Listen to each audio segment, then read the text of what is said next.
Thank you for joining today's pitching session with Questo, one of the I think most exciting B2C companies we have in Romania, and very happy to be here together with Claudio and Alex, the two co-founders of Questo.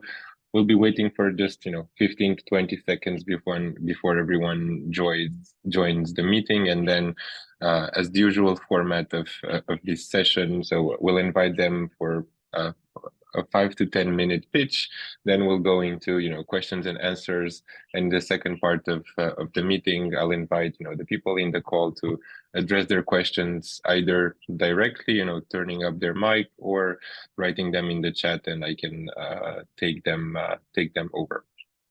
So without further ado, I'll invite the guys to tell us a bit more about themselves and what's Questo, when was the founding story of Questo, and how did they end up here today, and then walk us through a bit the investment page of the company. Thanks a lot, Eric, for having us today. Thanks everyone for watching us and for not being on a random beach enjoying the sun. I will start off by first presenting my long-term co-founder, Claudio. He's the COO and I'm the CEO of the company, and both had this dream of building the future of city exploration a couple of years ago. And today you will hear basically everything from start to today. First, we are, as it's written here on this slide, about real-world gamified social experiences, which sounds very fancy, but I guess the best to describe it is to share with you guys what we actually do from the eyes of a user. A couple of months ago, I was having dinner at Hard Rock Cafe in Bucharest when I was approached by a lady who touched me on the shoulder, and she said that she wants to shake my hand. And immediately my knees, they started melting, because that lady was the CEO of Petrom, the largest Romanian company. And she wanted to come and congratulate me for Questo, because she said that she's a user, she's a player, and Questo was the first time when she was able to connect with her nieces in the real world, sharing something, creating memories. And yeah, we have, fortunately, thousands of stories like this. And this is what keeps us going. Now, how it all started, one sec. It's with this SMS that I sent to Claudio a couple of years ago while I was in Rome, enjoying one of the best pizzas of my life and having an idea, having a revelation. The revelation was that travel, as it is broken, because it just sends people to the same places. You just become a follower. You're not an explorer in any means. And at the same time, you overspend, you end up doing these tourist traps. And I imagine from that moment onwards, together with Claudio, an alternative for this, an alternative where people, they go out in the real world, they are explorers, they connect with their friends and family, and they make memories. How we do this is by building a team that is focused on driving, I would say, meaningful connections in the real world. Me and Claudio are the foundation, but the colleagues that we have attracted alongside us, they have a lot of experiences. And what we are prizing ourselves with is that they love working at Questo. We don't have just like, I don't know, colleagues that come in, work for 6 months and then leave. Now, jumping into the product a bit. We first started off by building what we call anytime quests. These are products that you mainly use when you travel, and you do so because you want to learn about the city that you explore, about its places, about its stories. To perform such a quest, you basically download the Questo app, you go to a specific starting point, and from then on, you start solving challenges at every location that you discover along the road. And for each challenge that you solve, you will receive a story about it. Now, the magic behind these quests is that they are not built by us. we can't possibly humanly scale such a product in tens of thousands of cities around the world. And for this, we built what we call the Creators Room, which is our platform where anyone can come and building their games. Now, in the Creators Room, we have now signed up more than 30,000 people who are doing this. They are building games. And at the same time, they are making money because we share the revenue with all of these creators. The Quest in itself, in terms of like economics, it costs around $10 per device to play. And in terms of revenue potential for our creators, we are happy to say that our most popular game on a yearly basis is earning more than 30,000 euros. So it's quite a decent passive income for a creator, of course, if you are in the top percentile. Now, this is the product that we started off building that is used when you travel, when you explore, more in the like traveling shoes. From then on, we started thinking also about what happens when you are not traveling. And that is when you spend most actually of your time in your own city as a local. And for this, we have built what we call the event quests. This is similar to a quest in terms of the gameplay. So you have to go to a specific starting point. You then start solving challenges, you receive stories and so on, and you do a role play. The trick, however, is that these games, the event quests, they are not built based on something which is highly specific, because locals, they always have this impression that they know everything about their city. So you cannot possibly excite them by telling them, hey, go on and learn something about Sherlock Holmes in London if you are from London. That's not something that somebody from London would do. So what we do then is we take things that people love.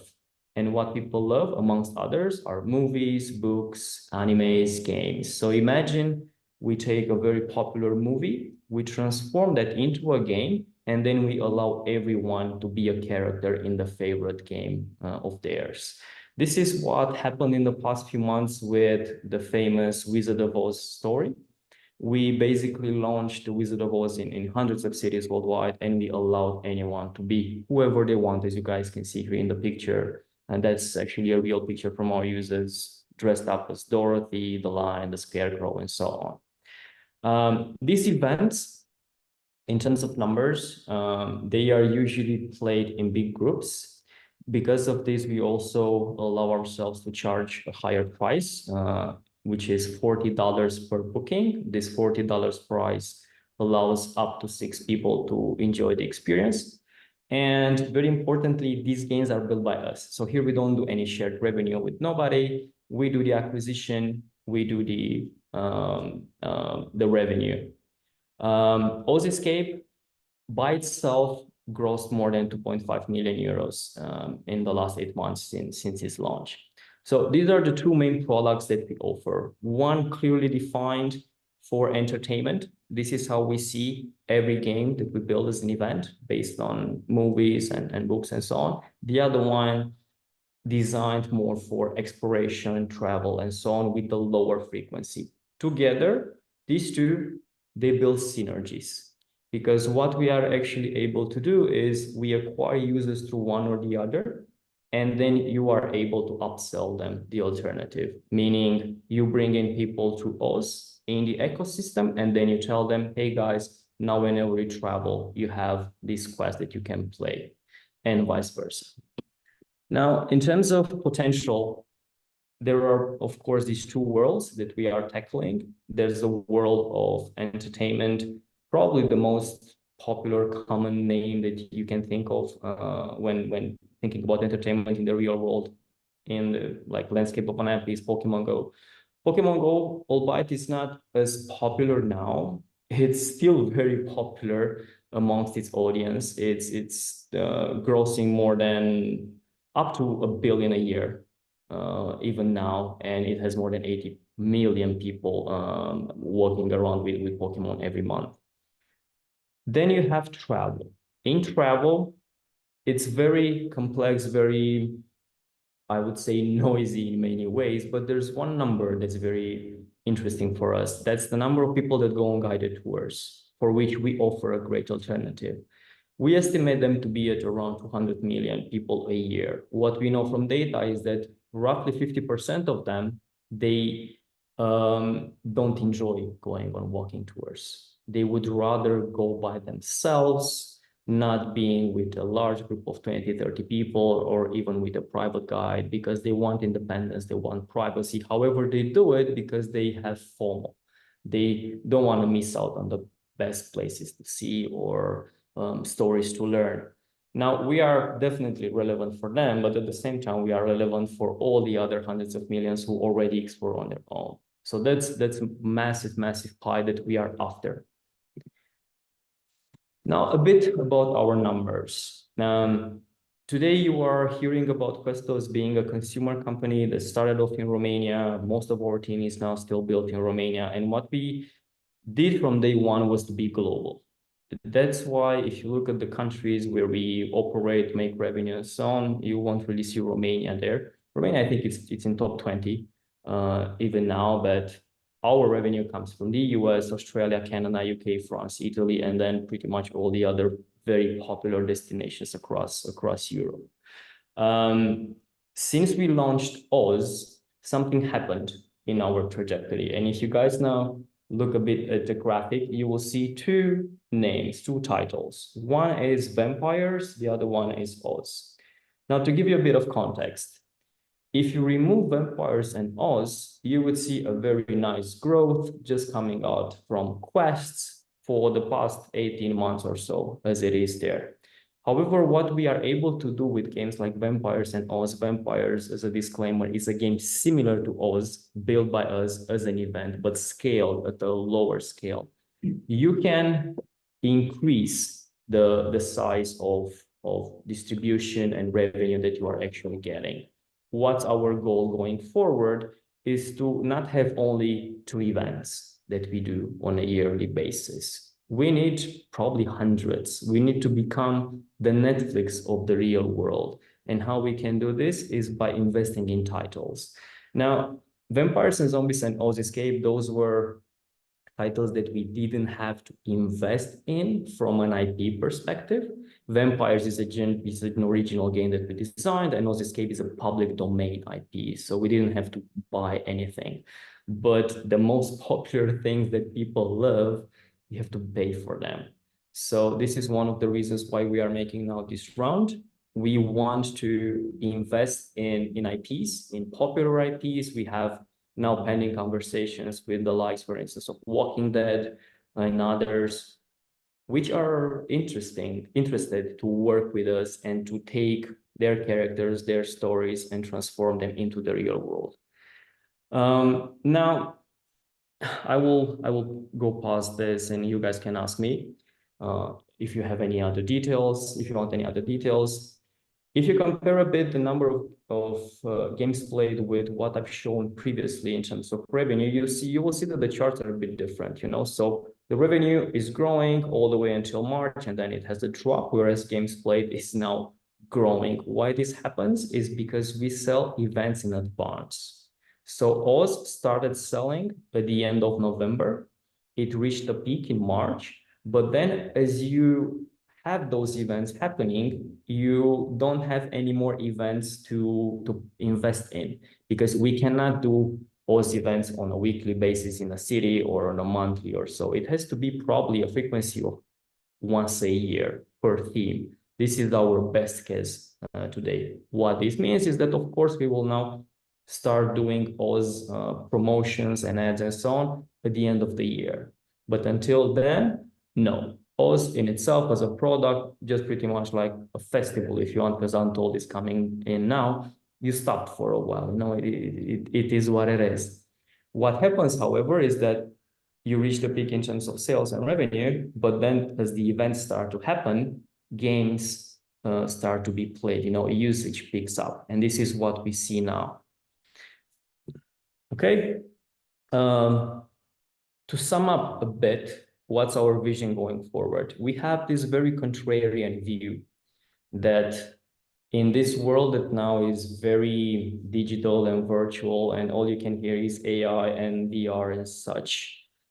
This is clearly a trend, but what we believe is that we will see a contrarian trend of in the real world experiences of people really wanting to spend time with other people and doing things with other people, and not just spending some Friday nights discussing with an AI chatbot. I don't think this is how we create memories, and nobody in our team believes that. If you would discuss with our users, if you would learn more about why they do what they like, what we do, and so on, you would get why this trend in which we believe in, we think to be very powerful. So our vision here is to basically disrupt the following verticals. One is travel. Absolutely. That's for us. That's our mission ever since we started. Then we jumped into entertainment because we saw that actually our users, when they go back from their travels and they are coming back home, they still want to use Questo, but you just got to create the right context for them. So build up some events for them because it's a social experience. If you would look into our numbers, you would see that we are not an app for single players. We don't have that. Probably less than 3% of our users play by themselves. Most of the time, it's at least 2 people. So entertainment as a whole, it's a massive vertical. Then we have dating. Dating is such a curious, peculiar type of thing that we do that we never intended to do. 40% of our users, they are couples. When I say dating, I don't mean that we will now invest in having a Tinder type of thing. No. What I mean is that we are probably right after Tinder in the funnel. We are the perfect date, either for a first-time couple or for an existing couple. That's why 40% of couples use Questo. And if you discuss with our clients, you would see that some of them even say that we are helping them with couple therapy. This is why we believe that we are helping with dating. And then wellness. Look, our top player, he played more than 170 games. If you average that with 3 to 4 kilometers per quest, just imagine how many hundreds of kilometers they've done. I guess that in all terms of comparisons that you have, we are really about having people go out, breathing fresh air, touching the grass, as they might say on Twitter, and yeah, feeling healthy and happy.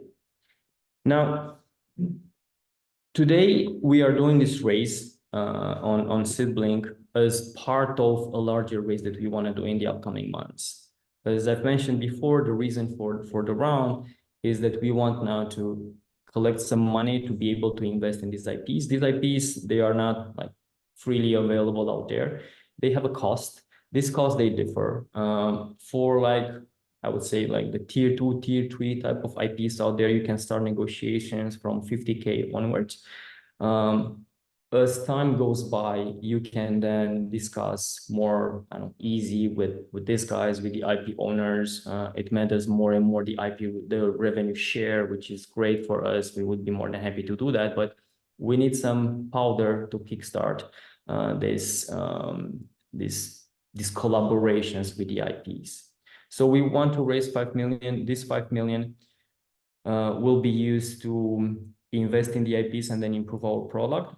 When I say improve our product, there I mean we need now to help our creators build more games. We need to give them more tools. We need to give ourselves tools to build better and more games. And we need also to work a lot on retention. We don't see Questo as being the type of application of consumer product that you use only 2 times a year. If that would have been the case, neither Claudio or myself would have started working on this. We always wanted to build a habit. We always wanted for Questo to be a verb, hey, let's do a quest. And that should mean going out together with your friends and family and doing something. There's one more thing that I want to emphasize, which is connected to our potential. This is the percentage there, 9.22%. That means the share of voice on Meta in the given interval, March to the 17th of March to the 14th of April, across the entertainment industry in the US. What this means is, give or take 10%, of all the visibility that was out there in the US across the entertainment industry was generated by Questo. This is how big we ran with us and how big we can be. That was our peak, but average, it would be at around 5% throughout the campaign. These are data that was shared by our account in just 2 weeks ago, and it totally surprised us how big of an impact we can have. And I think this also shows a bit how big the demand actually is for something like us. You know, people are interested in going out and actually having experiences with their friends and family. And we achieved this with only one IP. Not the most popular one, not the most, I would say, fresh one.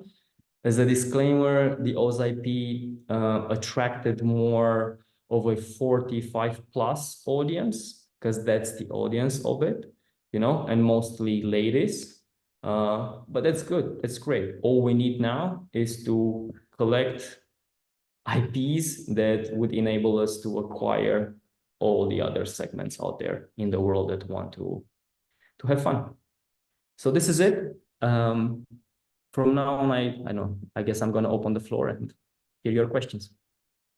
Thank you so much for the presentation. I think, you know, I had a bunch of questions ready, but you went through probably 80% of them so far. What's still, you know, on top of mind is if you can walk us through also a bit through the technology and how easy or not it is for a creator to create, you know, content, and how do you see, you know, this growth spiral working?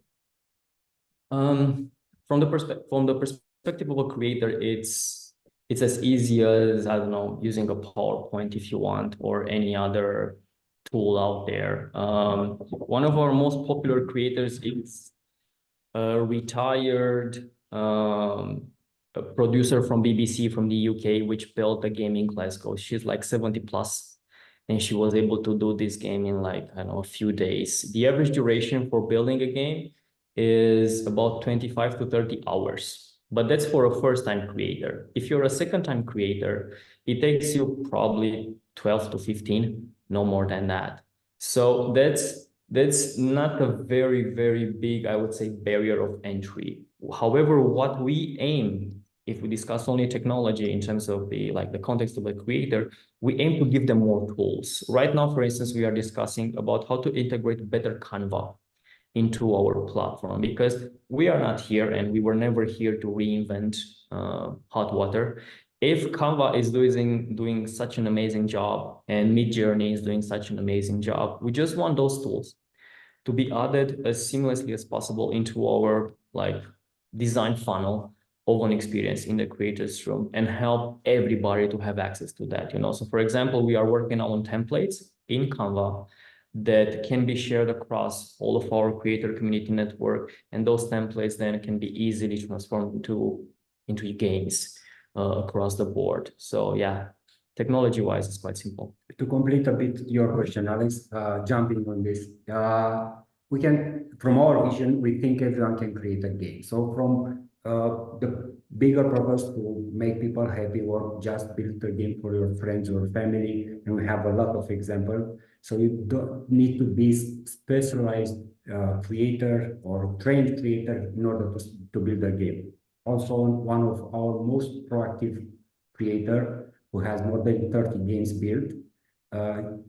He works with his daughter and a dog, and they build games everywhere in Romania, and he's a developer, and the girl is like a student. Yeah. And the dog is a dog. All right.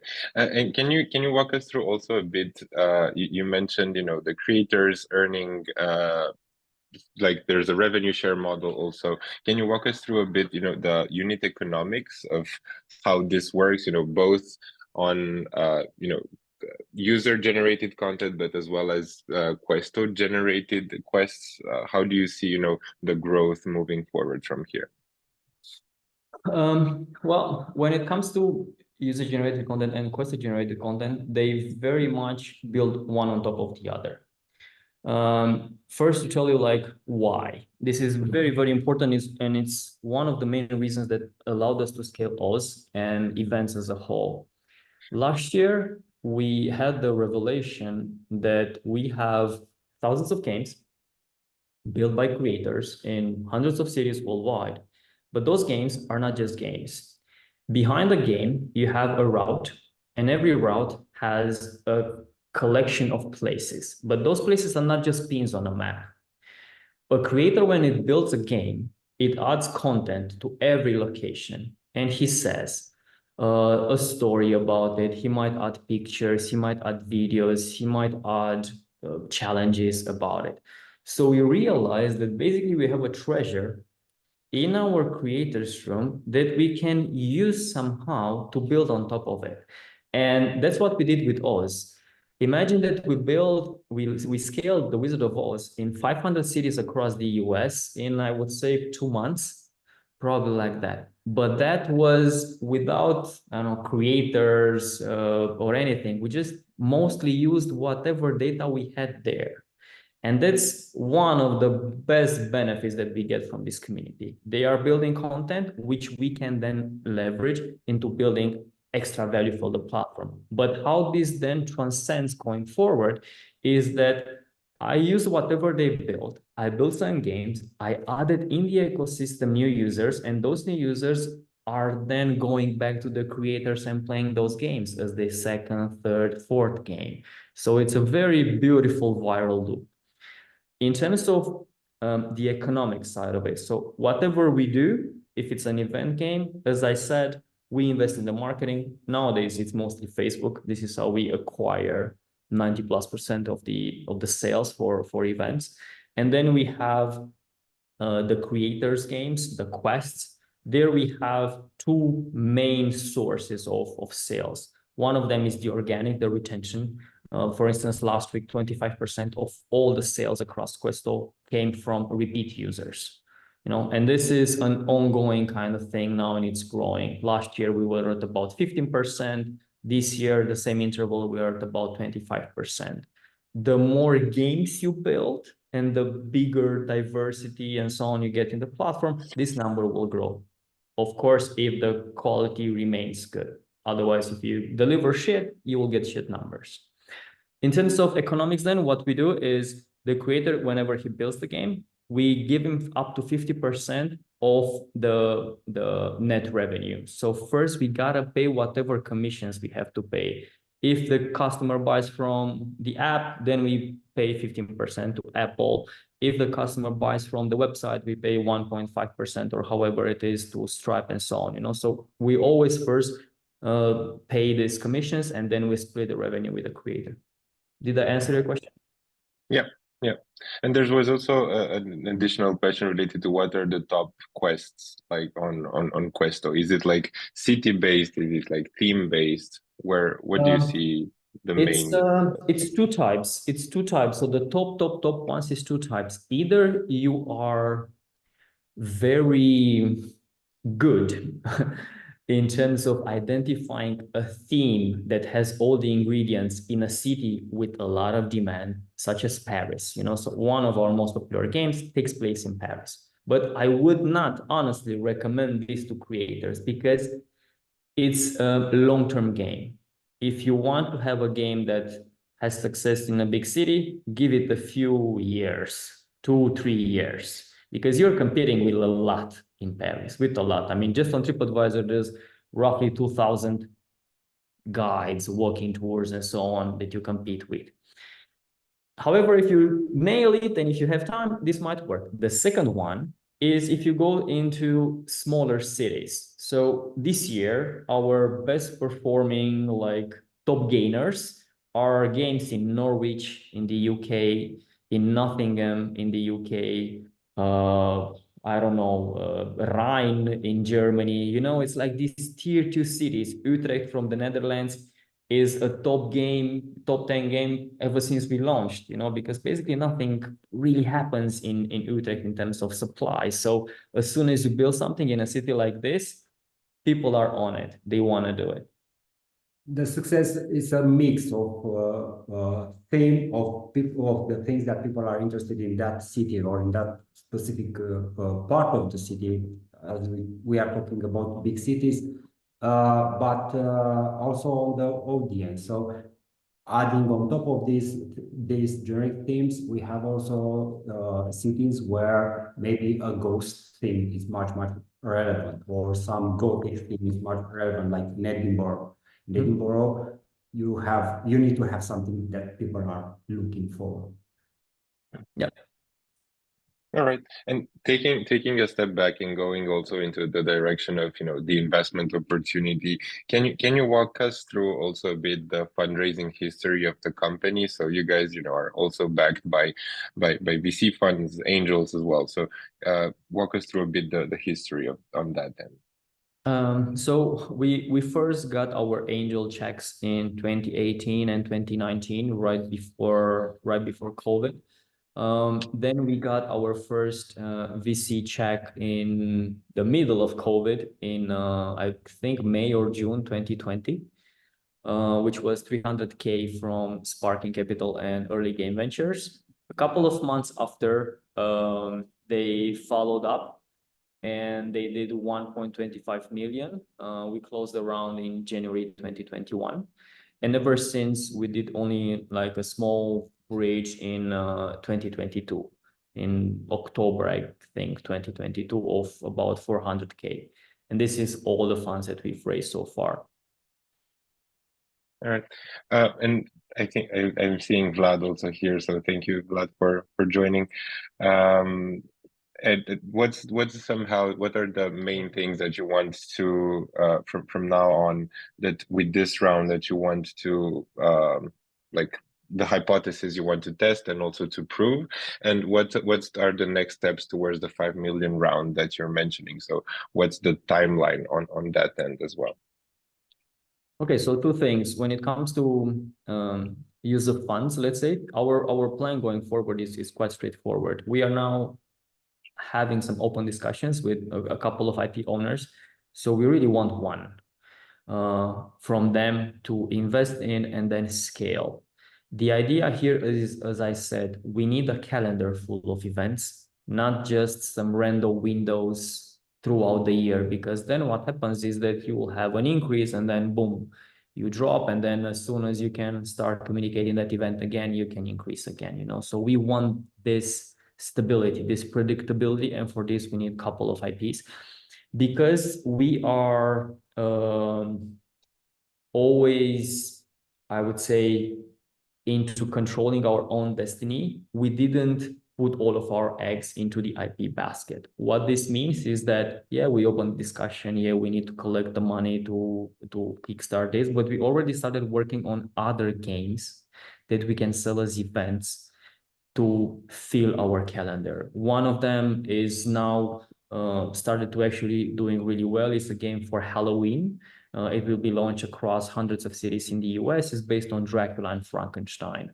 Why? Well, because last year we did Vampires versus Zombies and we had good results with it. Now we understood even a bit better the power of the IP. So we basically transformed Vampires versus Zombies into two main IP names, Dracula and Frankenstein, which are public domains, so we didn't have to pay anything for it. So this is what we are now doing. On top of this, we are now testing other original public domain themes such as Cinderella or Peter Pan to fill in our calendar. But as soon as we have the opportunity to bring in IP into the discussion, our focus will go into that, because that's a no-brainer for us. That's where the biggest opportunity lies in. And what was your second question? About the funding round. About the funding round, here we have pending discussions with VCs from outside of Romania, most of them from Silicon Valley or from the UK. These are people who have previously invested in either gaming or entertainment. We are very careful in trying not to lose their time or our time if they haven't invested in consumer, which is a different animal than SaaS or anything. They are not really a fit for us and they will not understand what we do. So we are in discussions with them, and what these people want to actually see from us now is what's coming after us. You know, that's what they are asking from us. You know, so okay, it looks great. You have, in terms just of numbers, you know, a startup doing 700K a month in March is by all means ready to do a 5 million round. However, because we are a consumer, and because OS is not like a subscription that you pay or anything, they just want to see that we can add a bit of predictability into the discussion. So we got that. This is what we are working on now. All right, thank you so much. And I would also like to address a question towards Vlad from Sparking Capital. And you've backed already the company more than already twice. So what are the main things that excite you with Questo, and what are the things that you're looking forward to? 3 times. 3 times already. We did it 3 times. Also in the Last, last. we can't hear you very well. Or is it just me? Now? Yeah, we can hear. Is it better? Yeah. So I'm closer to the to my computer. So we backed them 3 times basically. Also in the last funding round. As Alex mentioned, we did it first in COVID when it just started. So it was mid 2020. Then in full COVID again. And then later in towards the end of October. So basically, when we do this, we are looking at first at the funding team, because we are very early stage investors, and the biggest bet is on the funding team, on the founding team. So what we've seen in and what I've seen in Alex and Claudio was a lot of energy, a lot of resilience, because the startup life is not an easy one. Is like a roller coaster, and they prove during the years that they had a lot of resilience. Just to probably you are aware of that during COVID, their sales were very low, almost inexistent, because suddenly the markets were closed and nobody was traveling. So to overcome all of this, let's say, external related things, it's not easy. It's not something that it was in their control. And despite this, with a lot of hard work, passion, vision, and resilience, as I said, they make it. So yes, the first bet on the founding team. The second one was also on the market potential, because we've seen a very high potential here. Consumers are looking for more experiences, and they made it brilliantly in combining those on city experience combined with technology, and they did it very well. And probably you have seen the figures. I just want to reveal that close to 80–90% of the revenues are coming from United States of America. And if you think that a pre-Series A startup is doing a few millions out of these markets, that's a big achievement. So I don't know how many big scale-ups or unicorns at this stage were being able to source this kind of revenues from USA at this stage. So they had a very global product from day one. And I think that's a huge achievement. And I'm not so sure that many are realizing this. And I'm not saying just looking at the Romanian landscape or the Romanian ecosystem, but even looking, let's say, on a broader level, European one. Very few startups were able to have this kind of revenues in USA at the stage that they are in.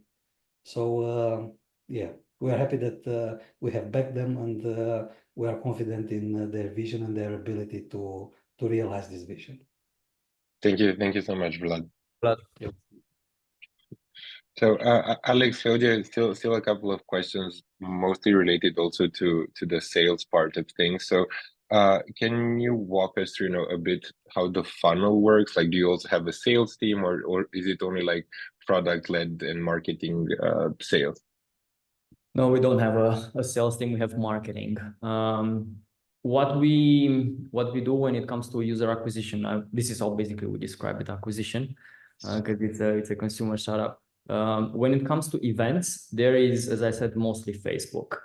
This is something that we like and don't like. We like that it works. We like that we now have our, I don't know, big account now. That person is sharing a lot of data with us and is super like willing to bet on us. And we have a line of credit open there, which is almost up to 1 million, just because they really believe in us a lot. Then we have Google, but Google is not really the best channel for events because, and this is for Questo overall, we are a product that's new. It's a new product category, so there's no search intent. You know, it's not like people are searching for Questo types of thing. You know, so how we use Google is more like remarketing type of thing. You know, where people would be exposed to our ads on Facebook or wherever, then they have the need to search for us on Google, and then we bring them on the website. This is mostly how the recipe for events looks like. So if you don't convince the user directly from Facebook, you have the second chance with Google. When it comes to the second type of product, the anytime type of quests, there we rely today on these repeat users, for which we do honestly too little today, and this is something where we have to really improve on. You know, so imagine that we have up to 500,000 users that played until now. This is a very valuable database that can be leveraged with a lot of email marketing and push notifications and so on in the upcoming future to bring them back in. Why we really haven't done this so far is because it was our belief that we had more of a acquisition issue than a retention issue. But now things start kind of to settle. Now as we see that acquisition becomes more of a treadmill, we are now also looking at retention. And because of this, if you would attend some of our meetings from the previous weeks and months, you would hear more being discussed about, hey, how can we convince somebody to play more? In this context, for example, just in the past month, we launched 2 new products, which are like additional products built on top of what we have. One is the Exploration Pack. The Exploration Pack allows us to serve to our players a product that's not only one game, but that's a collection of games built around a specific thing that they have in common. You know, so for instance, we developed an Exploration Pack for Tuscany, or one for Andalusia, or another one for, I don't know, London itself. Why? Because we looked at our data and at how people explore.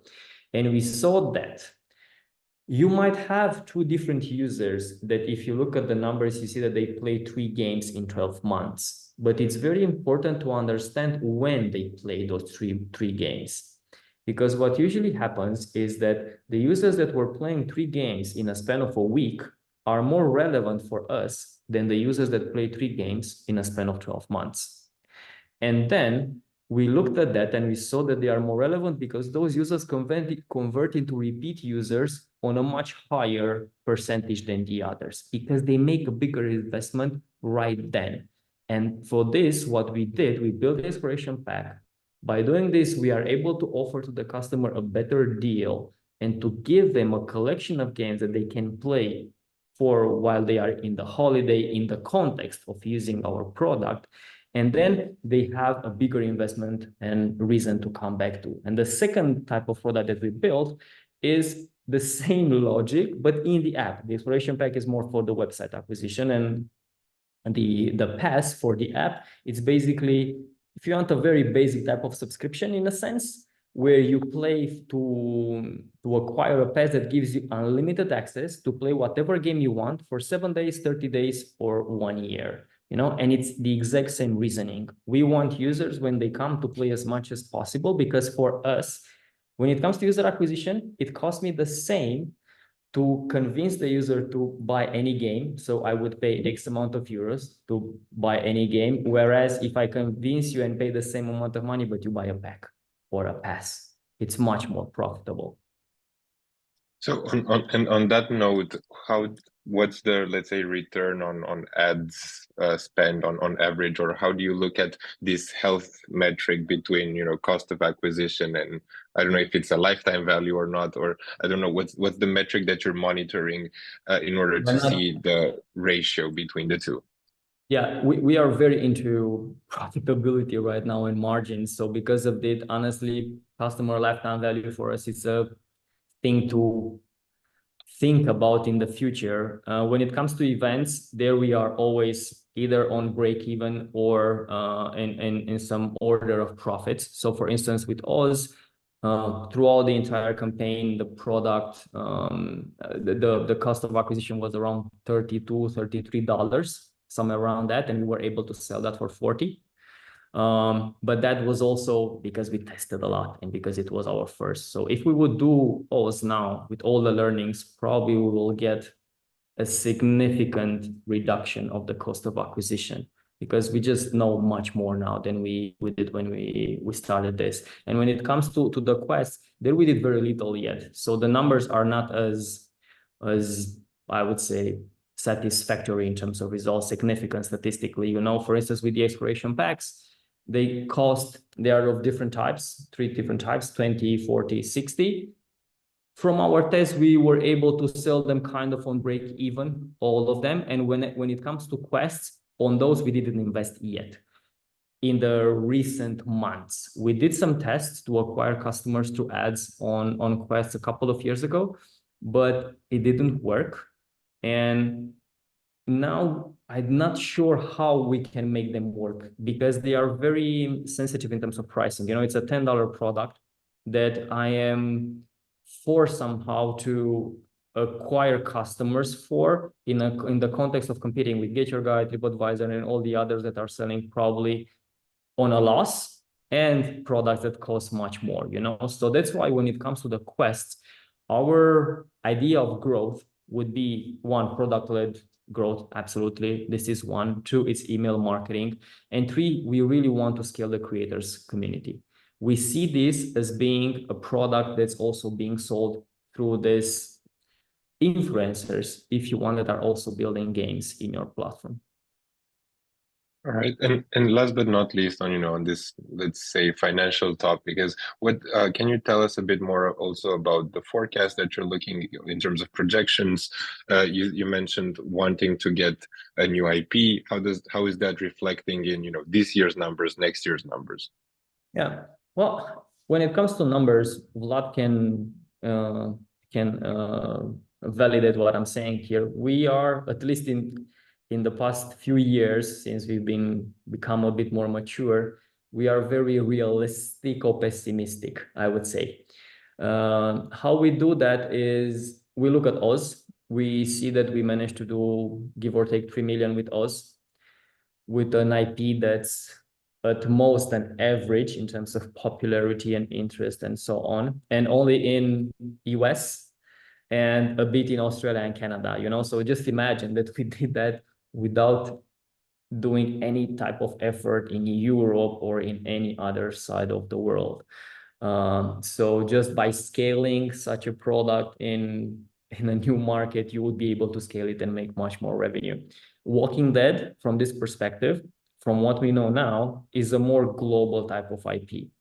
So what we estimate that an IP like Walking Dead can probably, on the lower end, get us 5 million, on the upper one, 10, given into consideration not only its more global distribution, but also our learnings and knowledge nowadays, because that's totally different. As I said, and I bet all my money on this, with the learning that we have today, we probably could have sold Oz 2 times more in the past few months, because it was an immense demand. But also this, you have to nail it right. So what I mean by this is, whenever you are selling such a product like ours, it matters very much also the context. Nowadays, as we speak, it's not the best moment to sell any of our events. It's just not. And we've seen it last year as well. The numbers start to pick up again from September. And you guys might probably guess why. People are not thinking about now in the 5th of August, what you will be doing in 5-6 months. Now you're at the beach, now you're on a holiday. It's not what you plan. But as soon as you've come from your holiday mood, you have that FOMO of, okay, what the hell is going to happen next? Am I just going to work 9 to 7 every day? No. So you start planning. And then in the next months, other moments, other key moments for us happen. The biggest days in terms of sales were, of course, for us at Christmas. During that week, we sold like crazy because it's such a great gift idea. So we intend now for this year, honestly, to 10x whatever we did last Christmas, because now we know it's Christmas, it's Black Friday, it's Valentine's Day, it's all these moments that for us are key, because they are about doing things with the people you love. Mm-hmm. And on a long-term note, is how do you see Questo's 5-year plan and also potentially exit? You guys are the intersection between travel, between gaming, so there are a lot of worlds that combine. So where do you see Questo in 5 years? I see ourselves becoming the habit. I see ourselves becoming the number one thing that you think about doing when you travel into a new city. That's a given. And I see ourselves as being the number one thing, or amongst the top things that you think about when you want to do something together with your friends or family. When you are Mariana Gheorghe for Petrom, whenever you want to do something with your kids, your nieces, whatever, you will do Questo. When I want to go out with my wife, every now and then, we are not a daily type of thing, so don't expect Questo to be used on a daily basis, probably not even weekly, but on a monthly basis, it's very decent to assume that we will be used. And that depends solely only on the quality and number of games that we have. So if we truly are to execute on our like Netflix type of vision, where we are able to onboard all the IPs out there into our platform, then you will have a shitload of things to do, and don't think of those experiences that you will do in the context of today, because they will not look the same as they do today. Today, the Questo experience is V1. But in the future, we really want to improve on this. We want more interaction, we want more gamification. We will probably add augmented reality when we will be able to deliver value with it, because we did many tests with augmented reality and we didn't really think it brings any value. So that's why we didn't roll it out. But it's about becoming a habit. That's what we want. And in terms of exit, probably we will become relevant for a lot of players out there. It might be a player coming from travel who wants, and this is more like a disclaimer type of thing, but a couple of years ago, we were on the radar of such a big travel player who wanted to acquire us or invest in us because they wanted more frequency of use.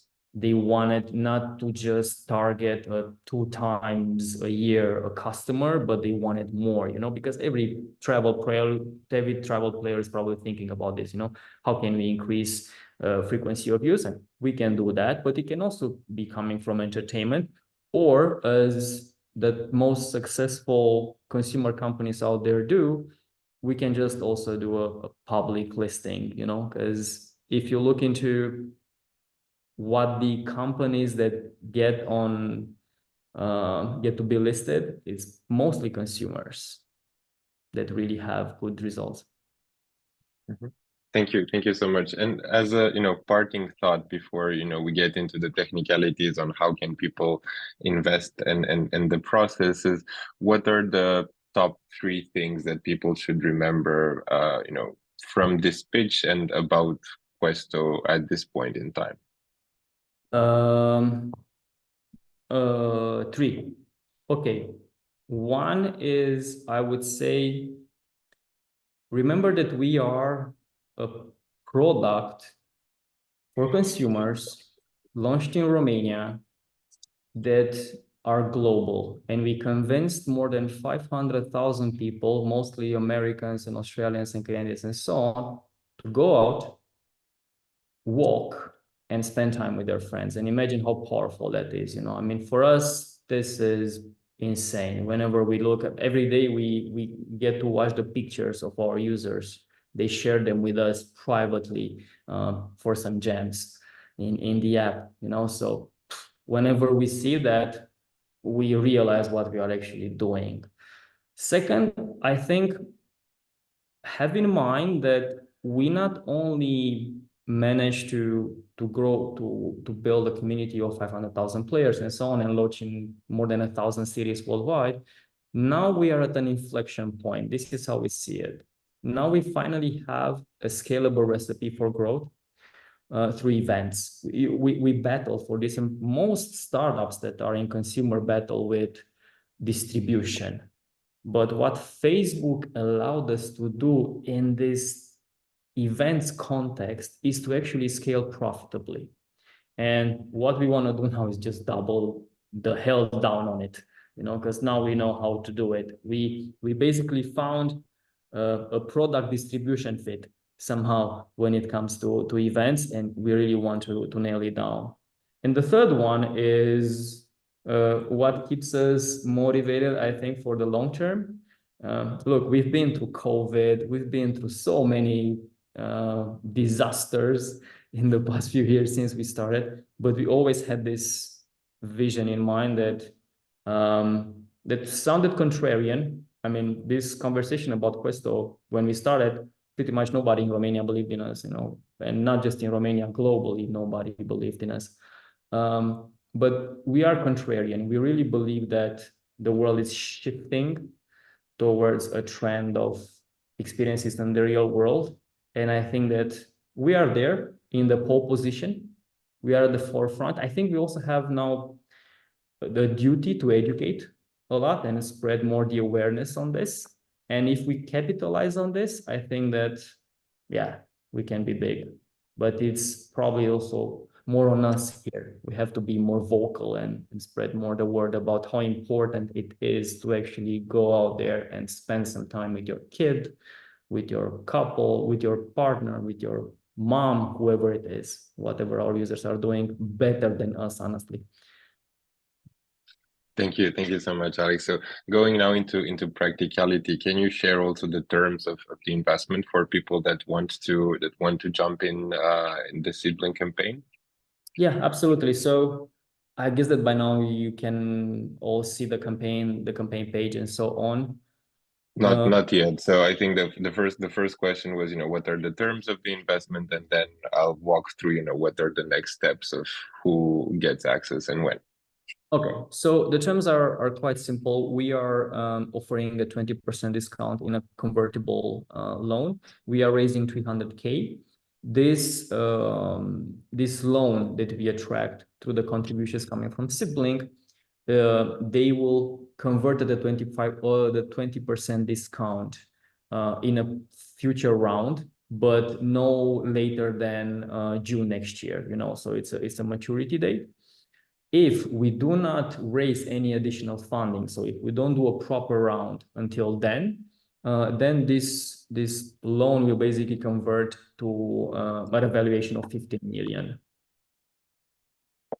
Thank you so much for that. So just to tell a bit about the logistics of the campaign. So right after this meeting, we will open up the investment opportunity to the existing and elite investors and club members of SeedBlink that will have priority access until Wednesday morning, and then Wednesday morning it will be a full public listing where everyone, you know, can create an account and join Questo in their fundraising campaign.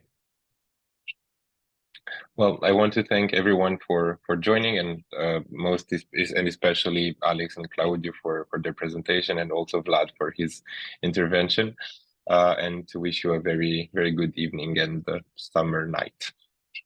Thank you. Thank you, everyone. If you want to play Questo, hit us up at explore@questohub.com, and I will be more than happy to add some gems to your wallet. Thank you, guys. Bye-bye.